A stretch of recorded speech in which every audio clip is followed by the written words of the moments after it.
അഭിനയം ടൊവിനോ തോമസ്. അഭിനയം ടൊവിനോ തോമസ്. ചിത്രം ARM. ശില്പവും പ്രശസ്തി പത്രവും. 3 വ്യത്യസ്ത കാലഘട്ടങ്ങളിലെ 3 കഥാപാത്രങ്ങളെ വേറിട്ട ശരീരഭാഷയിലൂടെ ഭാവതീവ്രമായി അവതരിപ്പിച്ച അഭിനയ മികവിന്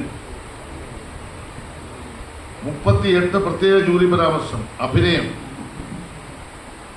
ആസിഫ് അലി. അഭിനയം ആസിഫ് അലി. ചിത്രം കിഷ്കിന്ധ കാണ്ഡം. ശില്പവും പ്രശസ്തി പത്രവും. കുടുംബത്തിലെ ഒരു രഹസ്യത്തിന്റെ നിഗൂഢതയിൽ അകപ്പെട്ടു പോയ ഒരു യുവാവിന്റെ നിസ്സഹായാവസ്ഥയും വ്യാകുലതകളും വികലതകളും തികച്ചും സ്വാഭാവികമായി അവതരിപ്പിച്ചതിന്